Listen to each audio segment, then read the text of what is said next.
ذرا ایک لمحے کے لیے آنکھیں بند کریں، سوچیں۔ زمین اندھیرے میں ڈوبی ہوئی ہے، پہاڑ پانی کے سامنے کانپ رہے ہیں، دریا نہیں پوری دنیا سمندر بن چکی ہے، اور اس تباہی کے بیچ ایک کشتی آہستہ آہستہ پانی پر تیر رہی ہے۔ یہ کوئی عام کشتی نہیں، یہ وہ کشتی ہے جس میں پوری انسانیت کی بقا محفوظ تھی، اور اسے بنایا اللہ کے عظیم پیغمبر نوح علیہ السلام نے۔ آئیے اسی حیرت انگیز اور سچی کہانی کی طرف چلتے ہیں۔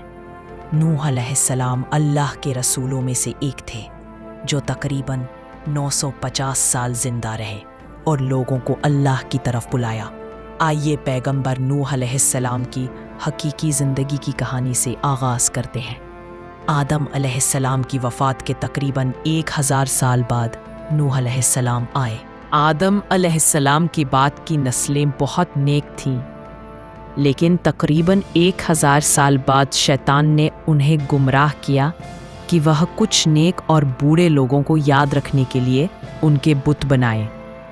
اس وقت بت کی پوجا نہیں کی جاتی تھی، لیکن چند نسلوں کے بعد لوگ آہستہ آہستہ ان بت بنائے۔ انسانوں کی عمر زیادہ ہوتی تھی، اور نوح علیہ السلام کی عمر تقریباً 950 سال تھی۔ نوح علیہ السلام نے لوگوں کو اللہ کی طرف بلایا۔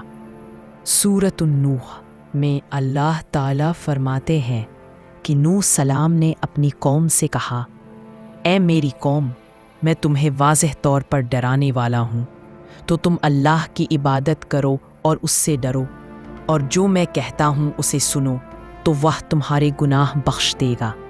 نوح علیہ السلام تبلیغ کے معاملے میں بہت محنت کرتے تھے۔ دن رات وہ لوگوں کے گھروں اور مجلسوں میں جاتے اور انہیں دعوت دیتے۔ نوح علیہ السلام لوگوں کو نجی طور پر اور عوامی طور پر سمجھاتے تھے۔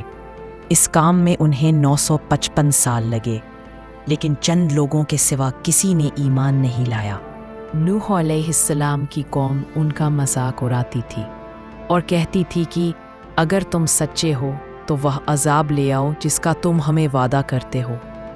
نوح علیہ السلام کی قوم سال بسال برائی میں آگے بڑھتی رہی اور نوح علیہ السلام کو تکلیف دیتے رہے، اور چند لوگوں کے سوا کسی نے ایمان نہیں لایا۔ تب اللہ نے نوح علیہ السلام پر وحی نازل کی اور فرمایا، پھر جب اللہ نے وحی نازل کی اور انہیں بتایا کہ اب کوئی ایمان نہیں لائے گا، تو وہ مایوس ہو گئے اور اپنی قوم کو بد دعا دی، اے میرے رب، زمین کی سطح پر کسی کافر کو زندہ نہ چھوڑ، اور ایمان لانے والے مردوں اور عورتوں کو بخش دے۔ جب نوح علیہ السلام نے اللہ سے دعا کی تو اللہ نے نوح علیہ السلام پر ایک بڑی کشتی بنانے کی وحی بھیجی، لیکن نوح علیہ السلام کو اتنی بڑی کشتی بنانا نہیں آتا تھا۔ چنانچہ اللہ نے جبرائیل علیہ السلام کو ان کی مدد کے لیے بھیجا۔ نوح علیہ السلام ایک پہاڑ پر رہتے تھے۔ ان کے ارد گرد کوئی درخت نہیں تھے اور نہ ہی پانی تھا۔ انہوں نے بہت سے درخت لگائے، پھر انہیں کاٹا اور پہاڑ پر بیٹھ کر کشتی بناتے رہے۔ جب لوگوں نے نوح علیہ السلام کو کشتی بناتے دیکھا تو وہ ان کا مذاق اڑاتے تھے اور کہتے تھے، یہ کیسا پاگل شخص ہے جو پہاڑ پر کشتی بنا رہا ہے۔ آہستہ آہستہ بہت محنت کے بعد ایک بہت بڑی کشتی تیار ہو گئی۔ کہا جاتا ہے کہ نوح علیہ السلام نے یہ کشتی 100 سال میں بنائی۔ اس کشتی کی لمبائی 300 گز تھی، اونچائی 30 گز تھی اور چوڑائی 50 گز تھی۔ اندازے کے مطابق اس کشتی کی لمبائی 1 کلومیٹر سے زیادہ تھی اور گہرائی 30 ہاتھ تھی۔ یہ کشتی عام کشتیوں کی طرح اوپر سے کھلی نہیں تھی، بلکہ یہ اوپر سے بند تھی جیسے کہ نیچے سے بند تھی، تاکہ اوپر سے گرنے والی بارش انہیں نقصان نہ پہنچائے۔ آئیے، جب نوح علیہ السلام کا بیٹا ان کے سامنے ڈوب گیا، ان کی آنکھوں میں آنسو آ گئے اور وہ رو پڑے، اور آپ نے مجھ سے وعدہ کیا تھا کہ آپ میرے خاندان کو نجات دیں گے، اور آپ سب حاکموں میں سے بہترین ہیں، لہٰذا یہ ناممکن ہے کہ آپ کا وعدہ پورا نہ ہو۔